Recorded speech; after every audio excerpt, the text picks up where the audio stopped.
암일 때는 그 만져지는 게 좀 다른가요? 유방암 같은 경우에는 만져보면 약간 경계가 좀 불분명하고 단단하고 자가검진 하는 방법이 가서 이렇게 잡거든요. 그러면 멍울이 아닌데 멍울처럼 느껴져서 오시는 분들이 많은데, 다만 그런 경우가 있어요.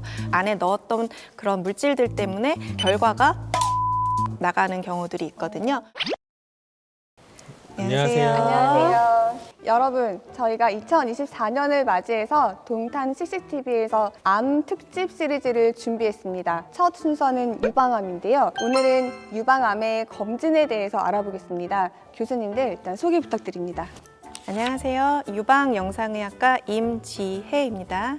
안녕하세요. 유방외과 전문의 이장희입니다. 교수님, 유방암 검진은 언제부터 하는 게 좋을까요? 나와 있는 이 검진 권고안이라는 게 있어요. 권고안을 보면 30세 이상에서는 이제 매월 자가검진을 하게 되어 있고요. 그리고 35세에서 40세에서는 2년 주기로 이제 임상의사의 진료를 보도록 되어 있고, 40세에서 69세까지는 2년 주기에 유방 촬영술을 이제 하는 것을 권고하고 있습니다. 다만 가족력이 있거나 초경의 나이가 빨랐다거나 폐경의 나이가 늦었다거나 혹은 이제 30세 이상의 초산이 늦었다거나 혹은 아이를 갖지 않았다거나 그런 고위험인 분들은 이제 의사와 상담을 해서 검진 간격 그리고 시기를 정하라고 되어 있고요. 70세 이상이 넘어갔을 경우에는 꼭 반드시 유방 검진을 정기적으로 해야 되는 것은 아닙니다.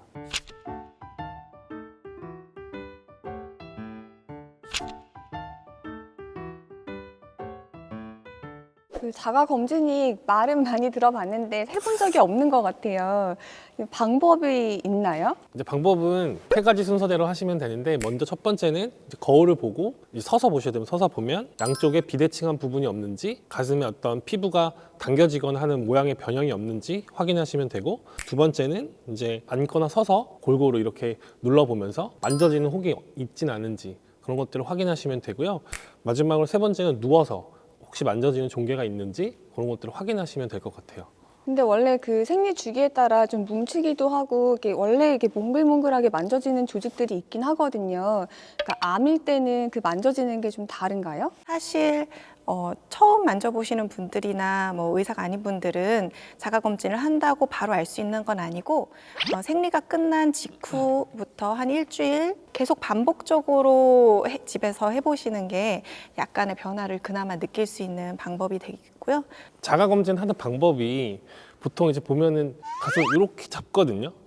그러면 멍울이 아닌데 멍울처럼 느껴져서 오시는 분들이 많은데, 자가검진 할 때는 이렇게 눌러봐야 됩니다. 눌러봐야 만져지는지 안 만져지는지, 멍울이 있는지 없는지를 정확히 알 수가 있고, 또 유방암 같은 경우에는 만져보면 약간 경계가 좀 불분명하고 단단하고 이런 느낌이 좀 나고요. 뭐 양성이나 정상 유방 조직 같은 경우에는 소프트하고 약간 이런 느낌이 든다고 하시면 돼요.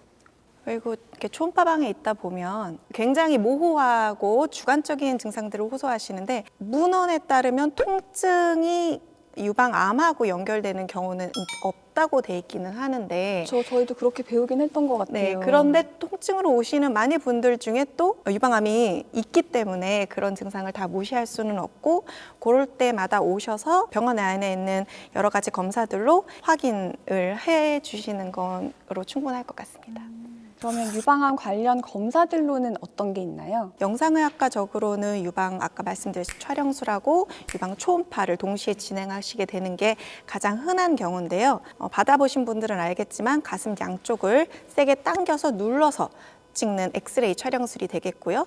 외래를 보시고 그 이상의 검사가 필요하다고 판단되는 경우 추가적으로 초음파 해서 의사가 직접 손으로 가슴 위를 쓸어가면서 보는 검사를 하시게 되겠습니다. 그 유방 촬영술이 제가 한 번 받아봤는데 진짜 아프더라고요. 많이들 그렇게 말씀하지 않으세요? 네, 이게 너무 아파서 이거를 대체할 수 있는 의학기구가 아직까지도 만들어내지 못했기 때문에 2년에 한 번씩은 오셔서 꼭 이 검사를 받으셔야 된다라고 설명을 드리고 있고요. 근데 사실 그런 분들 있잖아요. 그 초음파만 받겠다고 하시는 분들 있지 않으세요? 있어요. 우리가 유방암이 생겼을 때 그 암세포를 우리가 볼 수 있는 방법은 없어요. 현재까지는 없는데, 가슴에 어떤 변형을 보고 우리가 여기 암이 있어서 이렇게 추측을 하는 거거든요. 근데 그 암세포가 생겼을 때 나타나는 변화가 두 가지가 있어요. 하나는 혹으로 생기는 경우가 있고, 하나는 미세 석회로 생기는 경우가 있습니다. 근데 이제 유방 촬영술 같은 경우에는 미세 석회 같은 것들이 굉장히 잘 보여요. 잘 보이지만 혹은 혹인 줄 알고 봤더니 아닌 경우도 많고 틀리는 경우들이 많아요. 반대로 초음파는 석회는 안 보이지만 혹은 정확히 찾을 수 있거든요. 그래서 두 가지 검사를 같이 시행을 했을 때 어떤 유방암의 진단율이 더 높아진다고 생각을 하시면 될 것 같아요. 확실한 건 눌러찍은 그 검사에서 보는 병변은 미세석회화 부분도 있고요. 굉장히 조기암을 찾을 수 있는 그 특수화된 검사고, 초음파는 그 외에 혹을 이루고 있거나 유방관이 늘어나 있는 것들 같은 것을 보기에 또 특수화된 장비라서 이렇게 설명드리면 또 필요한 검사 다 받고 가시는 경우가 많더라고요. 그리고 이거는 굉장히 궁금해할 사람들이 많을 것 같아요. 보형물을 넣고도 이 유방 촬영술을 할 수 있나요? 유방 보형물은 가장 흔한 거는 이제 백 형태의 실리콘이든지 셀라인 백을 넣어 보시는 분들이 있는데, 그런 백을 넣고도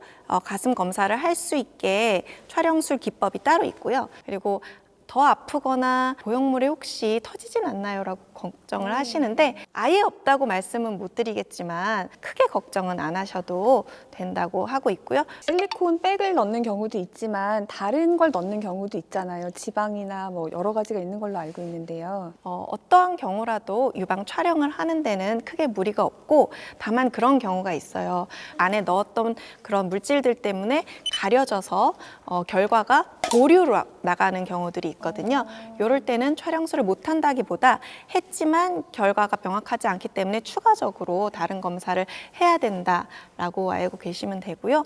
그러면 어떤 시술이나 수술을 받았는지를 잘 알려드려야겠네요. 이거는 당연하고요. 대부분은 외래에서 영상의학과적으로 봤을 때 정상인 가슴하고 뭔가 시술이나 보형물을 하신 가슴하고는 너무 다르기 때문에 조금 괜찮은데, 만약 일부러 감추지는 않으셨으면 좋겠는 게, 어떤 보형물이나 어떤 주입 물질들은 꼭 유방암처럼 생긴 애들이 있어요. 그래서 이제 저희는 암이라고 생각하고 쓸데없이 조직 검사랑 필요 없는 추가적인 촬영을 해야 되기 때문에 솔직하고 정확하게 해주시면 좋겠습니다. 혹시 보형물이 암을 유발하기도 하나요? 보형물이 이제 유방암을 유발한다는 근거는 없습니다. 근거는 없는데, 다만 과거에 어떤 특정 이제 제품을 사용했던 경우에 BIA, ALC라고 해서 이제 유방암의 보형물로 인한 어떤 림프종 이런 것들이 생겼던 보고들은 있는데요. 그렇게 많지는 않고 현재는 사용하지 않는 제품이기 때문에 걱정은 하지 않으셔도 되고, 보형물 때문에 유방암의 발생률이 높아지느냐, 그런 거에 대한 근거는 아직 없습니다. 네, 지금까지 유방암 검사에 대해서 알아보았고요. 다음 시간에는 유방암의 치료에 대해서 알아보겠습니다. 감사합니다. 감사합니다.